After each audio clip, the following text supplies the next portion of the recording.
वंदे मातरम साथियों, विवेकानंद एकेडमी में आपका स्वागत है। आज हम पढ़ने वाले हैं व्यंजन के बारे में।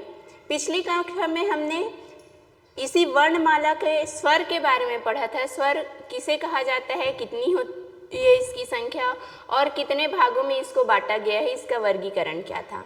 आज की कक्षा में हम व्यंजन और व्यंजन का वर्गीकरण पढ़ेंगे।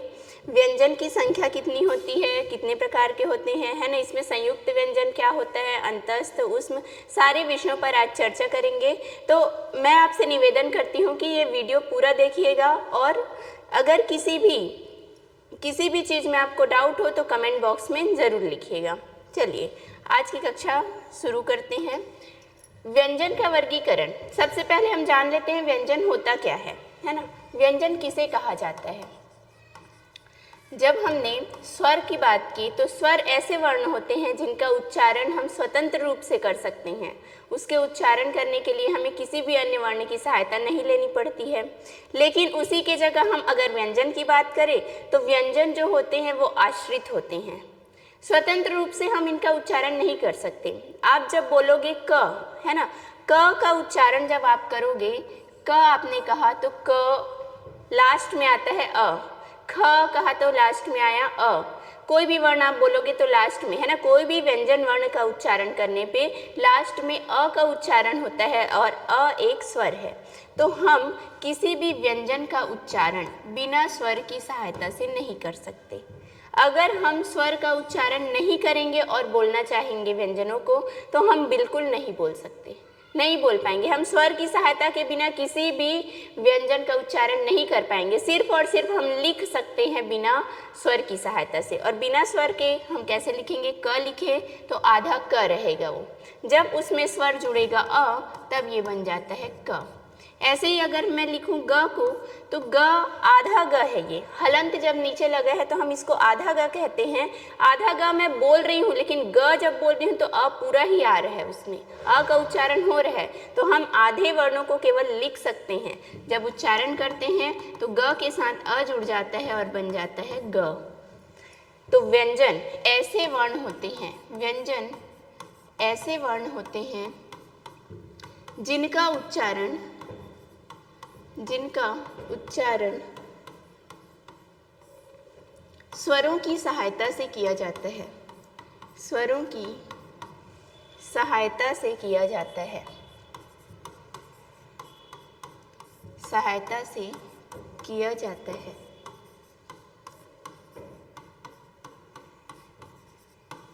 अर्थात हम ये भी बोल सकते हैं कि जो व्यंजन है वो स्वरों पर आश्रित होते हैं। व्यंजन जो होते हैं वो स्वरों पर आश्रित होते हैं। ये स्वरों पर आश्रित होते हैं।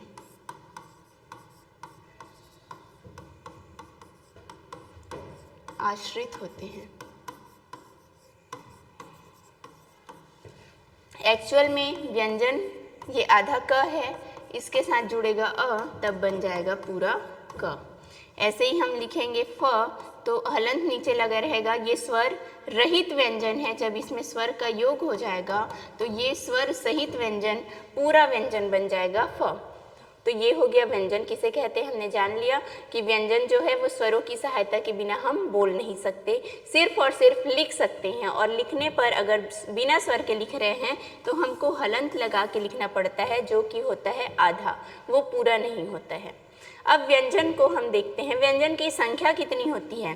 जब हम व्यंजनों की संख्या की बात करें तो संख्या होती है इसकी 33। स्वरों की संख्या होती है 11, वैसे ही व्यंजनों की संख्या होती है 33। मूल व्यंजन 33 जो है वो मूल व्यंजन है। मूल व्यंजनों की संख्या हम मानते हैं 33। इसके अलावा आपको संयुक्त व्यंजन भी मिलेंगे।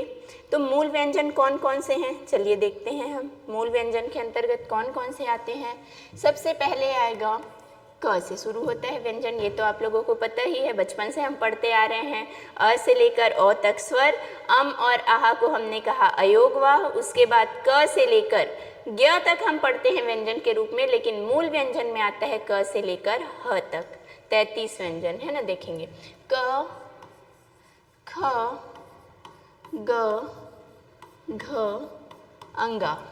फिर आते हैं च, छ, ज, झ, य, ट, ठ, ड, ढ, न, त, थ, द, ध, न, फिर लास्ट में आता है प, फ, ब, भ और म। फिर आता है आपका य, र, ल, व और सबसे लास्ट वाला इसका लाइन है जो मूल व्यंजन है। इसमें आता है स, तीनों स इसी के अंतर्गत आते हैं। श, स, श और ह। ये सभी क से लेकर ह तक, क से लेकर जो ह तक है, इनको हम कहते हैं मूल व्यंजन। ये सारे मूल व्यंजन हैं और मूल व्यंजनों की संख्या है 33। इसको भी हमने अलग अलग भागों में बांटा है, अलग अलग नाम दिया गया है इसको। हम पहले देखते हैं 25 वर्ण जो है शुरू के। पहला वाला लाइन जो क से स्टार्ट होता है, पहला वाला जो लाइन है क, ख, ग, घ, अंग, क से इसका प्रारंभ होता है, तो हम इसको कहते हैं क वर्ग। क वर्ग।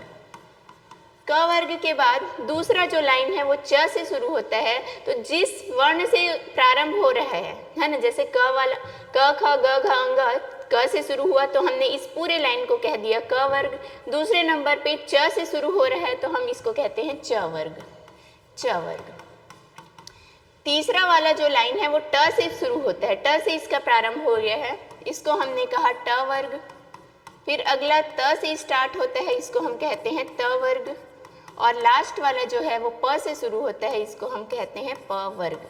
तो इस प्रकार से हमारे व्यंजनों में 5 वर्ग होते हैं। व्यंजनों को जब हम पढ़ते हैं तो 5 वर्ग होते हैं और इन 5 वर्गों को हम वर्गीय व्यंजन के नाम से जानते हैं। वर्गीय व्यंजन।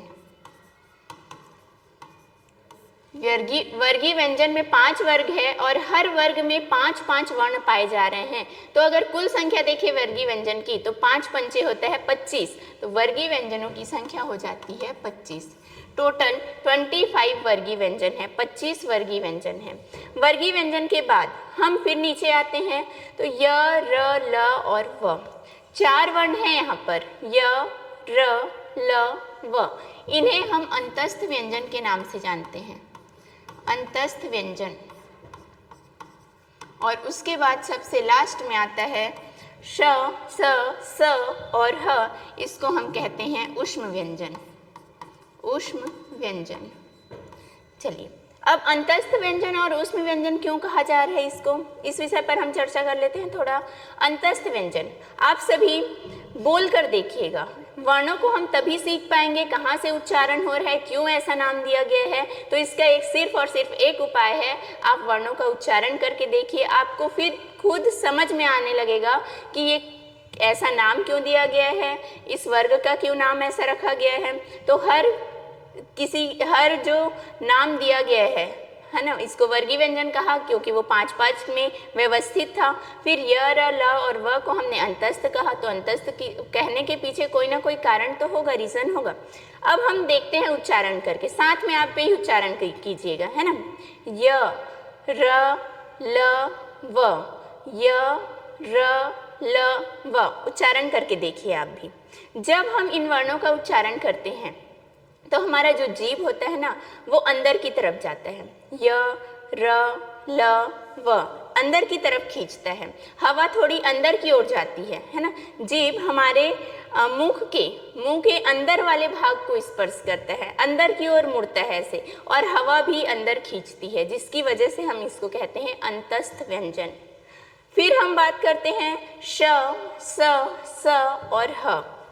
3 स है यहाँ पर और एक लास्ट में ह है। जब हम इन वर्णों को बोलते हैं, बोल के देखिएगा आप भी, जब हम इन वर्णों का उच्चारण करते हैं श, स, तो यहाँ पे हमारा जो जीभ है वो मुंह के अंदर के किसी न किसी भाग को घर्षण करता है, रगड़ते हुए उच्चारण होता है। इन वर्णों का जब उच्चारण होता है तो जीभ हमारा मुंह के अंदर किसी न किसी भाग को घर्षण करता है, और फिजिक्स में आपने पढ़ा है जहाँ घर्षण होता है वहाँ ऊष्मा उत्पन्न होती है। अगर आप घर्षण करोगे, है ना, अपने हाथों को, दोनों हथेलियों को रगड़ोगे तो रगड़ने से क्या होगा, घर्षण होगा, और घर्षण करने से ऊष्मा उत्पन्न हो जाती है। वैसे ही जब हम इन वर्णों को बोलते हैं, इनका उच्चारण करते हैं, तो घर्षण की वजह से ऊष्मा उत्पन्न हो जाता है, इसलिए इन्हें ऊष्म व्यंजन कहा जाता है। तो ये हो गए आपके अंतस्थ व्यंजन। अंतस्थ व्यंजन की संख्या है 4 और ऊष्म व्यंजन की संख्या भी है 4। तो इस तरीके से 25 और 4 हो जाते हैं 29, 29 और 4 33, 33 आपके हो गए मूल व्यंजन। इन मूल व्यंजन के अलावा आपने देखा होगा ट वर्ग में, ट वर्ग में जब हम देखते हैं तो इसके लास्ट में, है ना, कौन से वर्ग में, ट वर्ग के लास्ट में आपको 2 वर्ण और मिलते हैं, अढ़ और अढ़ कहा जाता है जिसे, अढ़ और अढ़, जिसके नीचे, है ना, ढ से ढक्कन के नीचे बिंदी और ड से डमरू जो लिखा है उसके नीचे बिंदी लगा होता है। इन दोनों वर्णों को उच्छिप्त व्यंजन कहा जाता है। उच्छिप्त व्यंजन, उच्छिप्त व्यंजन, या फिर इसी को हम द्विगुण व्यंजन भी कहते हैं। इसके अलग अलग नाम रखे गए हैं। अढ़ा और अढ़ा जो है उच्छिप्त, उच्छिप्त का अर्थ, है ना, हर नाम के पीछे ही उसका अर्थ छुपा होता है। उच्छिप्त का मतलब होता है फेंका हुआ, फेंका हुआ। जब हम इन वर्णों का उच्चारण करेंगे अढ़ अढ़, तो आपका जीभ ऊपर की ओर फेंकाता है, फेंकाता है ना, आप बोल के देखिए अढ़ अढ़, झटके के साथ जीभ फेंकाता है ऊपर की तरफ, तो इसीलिए इसको कहा गया है उच्छिप्त व्यंजन। साथ में इसे हम ताड़न जात भी कहते हैं, ताड़न जात व्यंजन, और एक और नाम दिया गया है द्विगुण व्यंजन भी इसे ही कहा जाता है, द्विगुण। आप देखोगे इन्हीं से ड और ढ भी बना है, और इसी से अढ़ा और अढ़, दो यहाँ पर इनके सहायता से 2 वर्ण बन रहे हैं, इसलिए हम यहाँ पे इसको द्विगुण व्यंजन के नाम से भी जानते हैं। तो इन्हें अढ़ा और अढ़ा के 3 नाम, उच्छिप्त व्यंजन, ताड़न जात व्यंजन और द्विगुण व्यंजन, इन्हें ही कहा जाता है। फिर सबसे लास्ट में संयुक्त व्यंजन की चर्चा करते हैं हम। ये तो हो गया मूल व्यंजन 33, फिर उसके बाद ट वर्ग में 2 व्यंजन और मिलते हैं आपको, अढ़ा और अढ़ा, जिसे उच्छिप्त व्यंजन या फिर ताड़न जात या द्विगुण व्यंजन कहा जाता है। और सबसे अंत में 4 आपको संयुक्त व्यंजन मिलेंगे, संयुक्त व्यंजन, संयुक्त व्यंजन, इनकी संख्या है 4,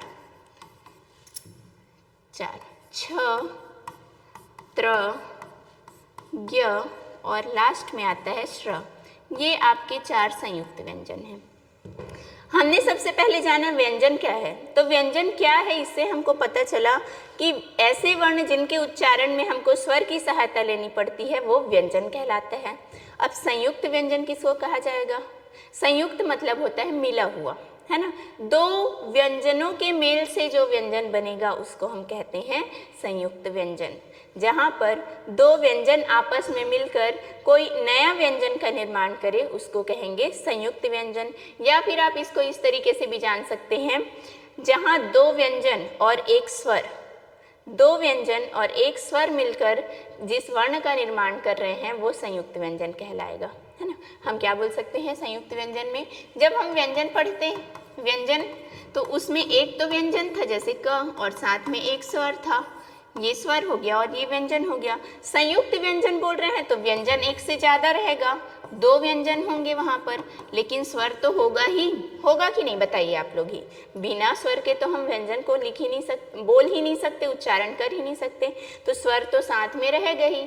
फ्री में मिलता है हमको व्यंजन के साथ स्वर, है ना, ऑफर आता है ना, ऐसा किसी एक चीज़ को खरीदो तो दूसरा फ्री। तो यहाँ पर हम जब व्यंजनों का उच्चारण करते हैं तो स्वर हमको फ्री में मिलता है, स्वर फ्री में उच्चारित हो जाता है ना। चलिए, ये 2 व्यंजन और क्या रहेगा, एक स्वर। तो संयुक्त व्यंजन ऐसे वर्ण, है ना, ऐसे व्यंजन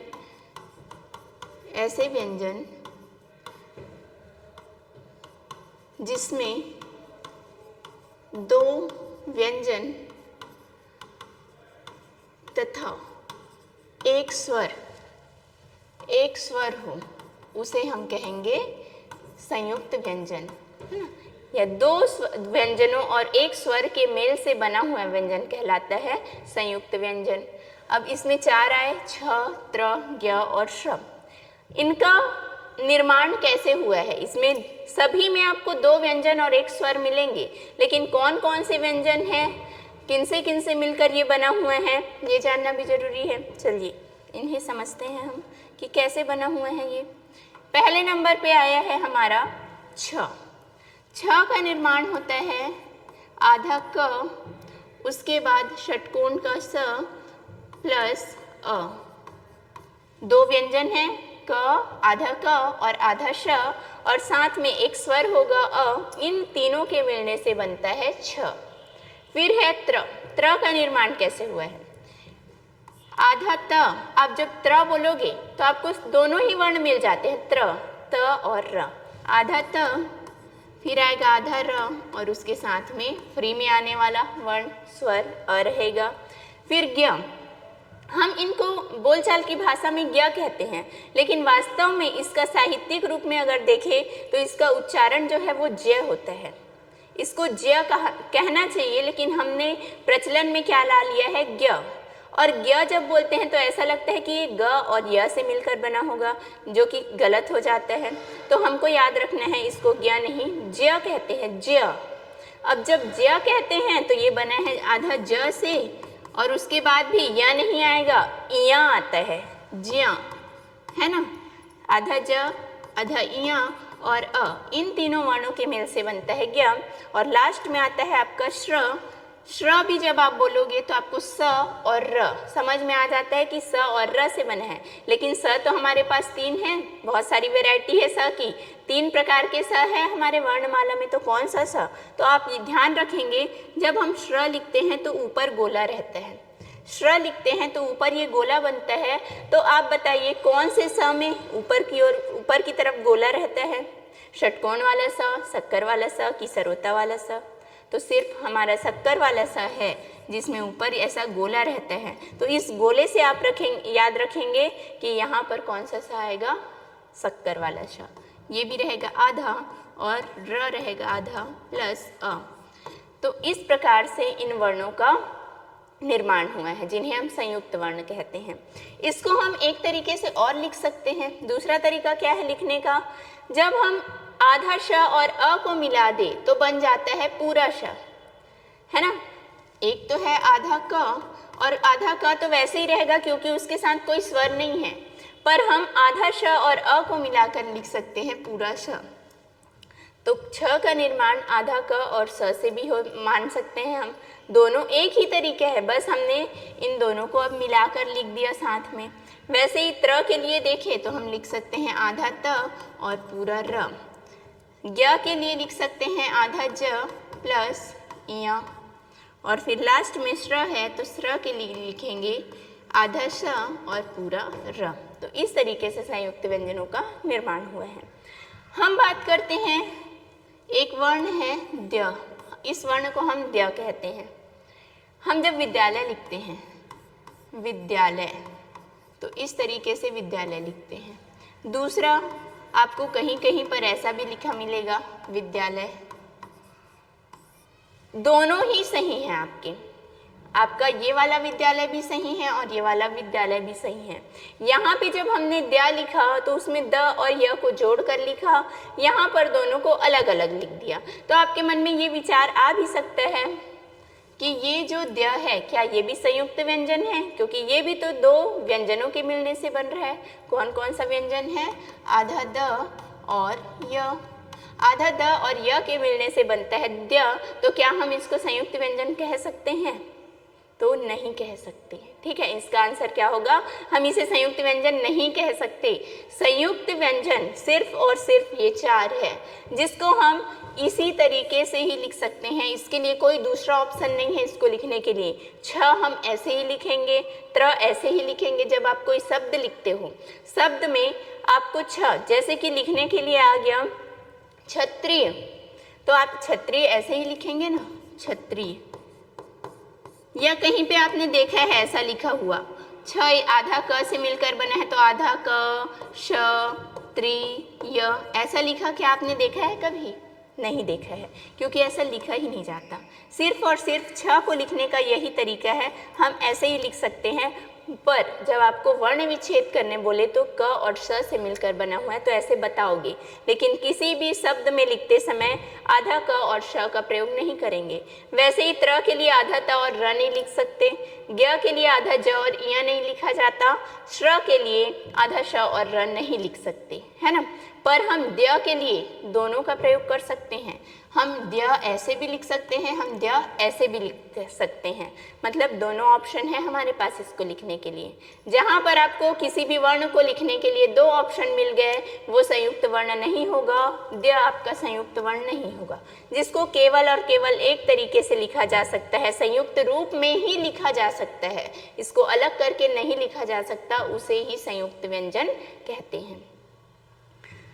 अब आगे चलते हैं। ये तो हो गई बात हमारे 33 मूल वर्णों की, साथ में हमने उच्छिप्त वर्णों को जाना और उसके बाद हमने जाना संयुक्त व्यंजन को। अब आते हैं व्यंजन का वर्गीकरण। पहले तो हमने सिर्फ वर्गीय व्यंजन में बांटा, 25 वर्गीय व्यंजन हैं, अंतस्थ व्यंजन है और ऊष्म व्यंजन। अब हम देखते हैं, जब हम किसी वर्ण का उच्चारण करते हैं तो हमारे मुंह से हवा बाहर निकलती है। हम वर्णों का जब उच्चारण करते हैं तो मुंह से हवा बाहर निकलती है, पर हर वर्ण के उच्चारण में समान मात्रा में हवा बाहर नहीं निकलेगी। आप जब उच्चारण करोगे किसी वर्ण का तो हो सकता है कम हवा बाहर निकले या हो सकता है ज़्यादा मात्रा में हवा बाहर निकले। तो इसी हवा के बाहर निकलने के आधार पर दो भागों में हमने व्यंजनों को विभाजित किया है। जब हवा बाहर निकलेगी, है ना, जिसको हवा को हम प्राण भी कहते हैं, हवा को और किस नाम से जाना जाता है, प्राण के नाम से जाना जाता है। तो प्राण की मात्रा के आधार पर, प्राण की मात्रा के आधार पर व्यंजनों का वर्गीकरण तो दो भाग में बांटेंगे। पहला है अल्प प्राण और दूसरा है महाप्राण।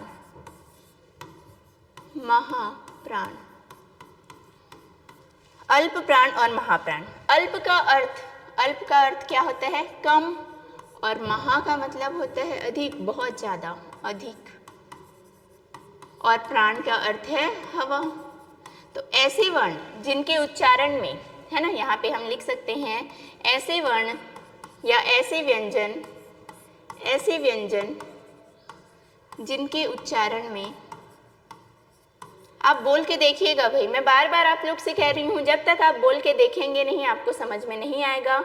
तो घर में बैठे बैठे पढ़ते पढ़ते जैसे भी आप वर्णों को बोल कर देखिएगा, बोल कर जब आप देखेंगे तो आपको किसी भी चीज़ को रटने की ज़रूरत नहीं होगी। ऐसे व्यंजन जिनके उच्चारण में हवा या इसी को क्या कहते हैं, प्राण, कम मात्रा में बाहर निकले उसे हम अल्प प्राण कहते हैं। उसे हम क्या कहेंगे, अल्प प्राण कहते हैं। दूसरे नंबर पे महाप्राण किसको कहा जाएगा, ऐसे व्यंजन जिनके उच्चारण में अधिक मात्रा में हवा बाहर निकले, अधिक मात्रा में वायु बाहर निकले, इन्हें हम कहेंगे महाप्राण कहा जाएगा। कौन कौन से वर्ण इनके अंतर्गत शामिल हैं, चलिए आइए हम देखते हैं इनमें कौन कौन से वर्ण आते हैं, कौन कौन से व्यंजन शामिल है। सबसे पहले बात करते हैं अल्प प्राण की। हाँ, एक चीज़ और यहाँ पे याद रखेंगे कि सारे के सारे स्वर, जितने स्वर हैं सभी के सभी स्वर अल्प प्राण होते हैं। अभी तो अब आप बोलोगे आप तो पढ़ा रहे हो व्यंजन, तो इसमें स्वर कहाँ से आ गया। ठीक है, यहाँ पे आना नहीं चाहिए, लेकिन आपका स्वरों का जब वर्गीकरण पढ़ोगे तो उसमें अल्प प्राण और महाप्राण नहीं मिलेगा आपको।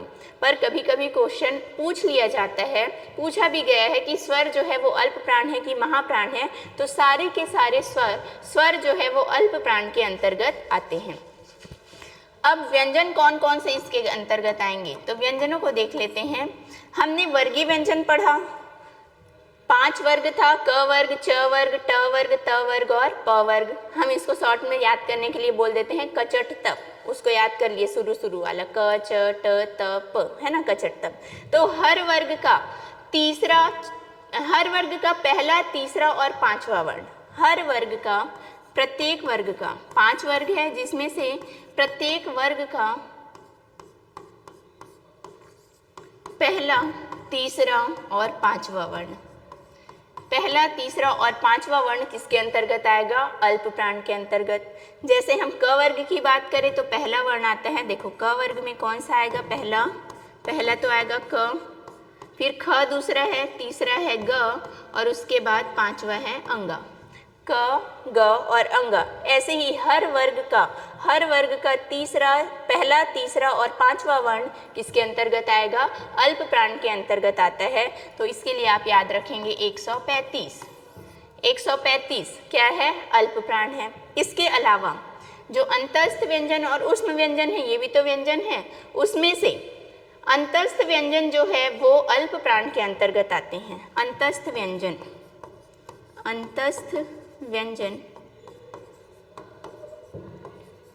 इसमें हर वर्ग का आएगा ना, सिर्फ क वर्ग का नहीं, पांचों वर्ग का, प्रत्येक वर्ग का पहला, तीसरा और पांचवा वर्ण, साथ में अंतस्थ व्यंजन जिसमें कि आता है य, र, ल और व, इनको हम रखते हैं अल्प प्राण की श्रेणी में।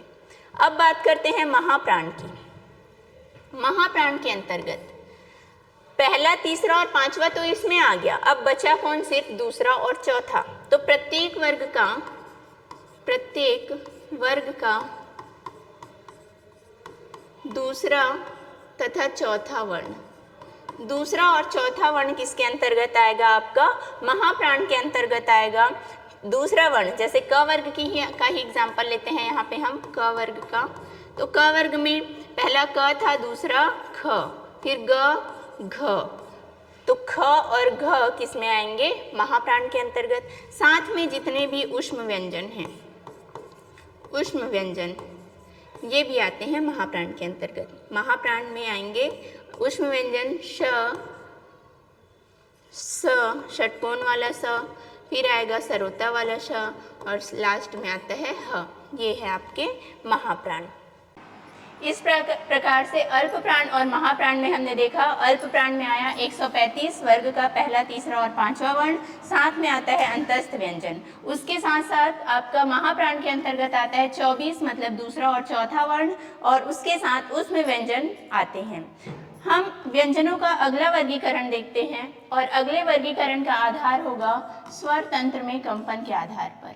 स्वर तंत्र में कंपन के आधार पर, कंपन के आधार पर जब हम किसी भी वर्ण का उच्चारण करते हैं, स्वर हो या व्यंजन हो, किसी भी वर्णों का उच्चारण करें तो हमारा जो ध्वनि उत्पन्न हो रहा है, हम जब बोलते हैं तो जो ध्वनि निकलती है, ध्वनि निकलने का कारण होता है हमारे गले के पास यहाँ पे लैरिंग्स पाया जाता है। लैरिंग्स जिसको हम कहते हैं स्वर यंत्र। इसी स्वर यंत्र में हवा जब टकराती है तो वहाँ से ध्वनि उत्पन्न होता है ना, और ध्वनि की वजह से ही हम बोल पाते हैं। तो बोलने का जो रीज़न है, आवाज़ निकलने का जो रीज़न है, वो है हमारा स्वर यंत्र, जहाँ पर हम वर्णों को जब बोलते हैं तो कंपन होता है। लेकिन सभी वर्णों को बोलने पर बराबर मात्रा में कंपन नहीं होता है। कुछ वर्ण ऐसे हैं जिनको हम जब बोलते हैं तो कम कंपन होगा या फिर कंपन होगा ही नहीं, और कुछ वर्ण ऐसे होते हैं जिनका उच्चारण हम जब करते हैं तो बहुत ज़्यादा कंपन होता है। तो इसी कंपन के आधार पर, स्वर तंत्र में कंपन के आधार पर दो भागों में विभाजित किया गया है पूरे व्यंजनों को।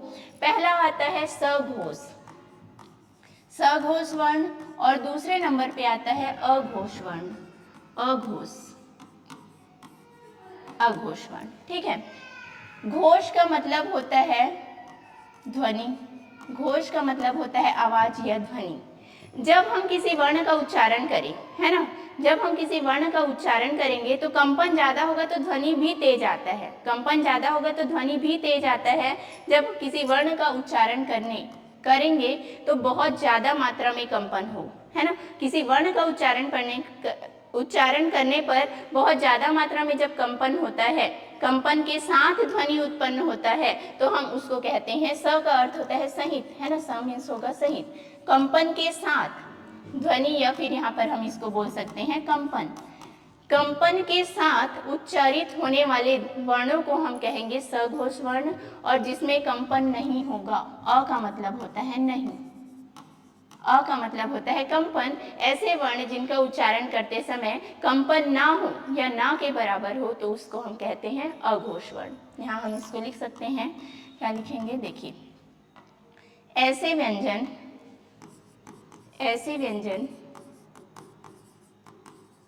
जिनके उच्चारण में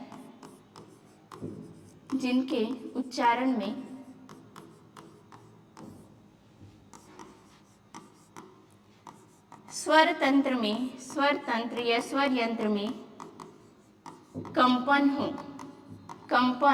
हो उसे हम कहेंगे सघोष वर्ण, उन्हें हम कहेंगे सघोष वर्ण। और सघोष वर्ण के अंतर्गत आता है वर्ग का तीसरा, चौथा और पांचवा वर्ण। इसके अंतर्गत वर्ग का, प्रत्येक वर्ग का जो वर्गीय व्यंजन है ना, 25 वर्गीय व्यंजन है, उसमें प्रत्येक वर्ग का तीसरा, चौथा तथा पांचवा वर्ण, तीसरा, चौथा तथा पांचवा वर्ण, और उसी के साथ में है ना, तीसरा, चौथा और पांचवा का मतलब, जैसे मैं यहाँ पे भी क वर्ग का ही एग्जाम्पल दूंगी। क वर्ग में पहला और दूसरा को छोड़ दे तो तीसरा आता है, क और ख को छोड़ दिए ग, घ और अंगा, ग, घ और अंगा। इसके साथ आपके आते हैं अंतस्थ व्यंजन। अंतस्थ में आएगा य, र, ल और व, य, र, ल और व। साथ में एक ऊष्म व्यंजन भी आ जाता है जिसको हम कहते हैं ह। तो ये हुआ आपका सघोष वर्ण, जिनके उच्चारण में अधिक कंपन हो, अधिक ध्वनि उत्पन्न हो, उसको हम कहेंगे सघोष वर्ण। अब आते हैं अघोष में। तो अघोष वर्ण किसे कहा जाएगा? ऐसे वर्ण या ऐसे व्यंजन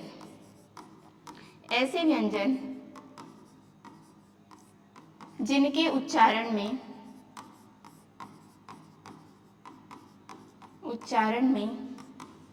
स्वर तंत्र में कंपन ना हो, स्वर तंत्र में कंपन ना हो, या फिर हम बोल सकते हैं ना के बराबर हो, ना के बराबर। कंपन होगा अगर तो वो ना के बराबर मतलब बहुत ही कम होगा, तब उसको हम कहेंगे अघोष वर्ण। अब इस अघोष वर्ण के अंतर्गत आएगा, इसमें आ गया है आपका तीसरा, चौथा और पांचवा वर्ण। तो यहाँ पर आएगा प्रत्येक वर्ग का पहला और दूसरा वर्ण, पहला व दूसरा वर्ण। साथ में जो ऊष्म वर्ण यहाँ पर छूटे हुए थे, ऊष्म वर्ण तीनों के तीनों स, शक्कर का स, षटकोण वाला सा और सरोता वाला सा, ये तीनों आ जाते हैं अघोष के अंतर्गत। ठीक है, तो हमने देख लिया इसके आधार पर भी विभाजन सघोष और अघोष। सघोष में आपको याद रखना है 3, 4, 5, तीसरा, चौथा, पांचवा, और अघोष में याद रखना है 1, 2 मतलब 12, और इसमें याद रखना है 345, तीसरा, चौथा और पांचवा, और उसमें आता है 12। साथ में इसमें आते हैं अंतस्थ व्यंजन और उसमें आते हैं ऊष्म व्यंजन। या 1, 2 के साथ आप सिर्फ स याद रखो, तीनों के तीनों स इसी के अंतर्गत आते हैं।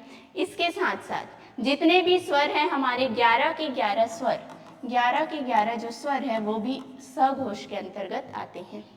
वर्णों में स्वर को रखा गया है सघोष के अंतर्गत, और अल्प प्राण या महाप्राण में से अल्प प्राण के अंतर्गत रखा गया है स्वरों को। इस प्रकार से हमारा ये जो व्यंजनों का वर्गीकरण था यहाँ पर हो जाता है समाप्त, है ना। आगे हम पढ़ेंगे उच्चारण स्थान। अगली वीडियो में हम पढ़ेंगे कि वर्णों का उच्चारण स्थान क्या होता है। तो आप वीडियो पर बने रहेंगे, है ना। अगला वीडियो भी जरूर देखिएगा, लाइक, शेयर एंड सब्सक्राइब कीजिएगा।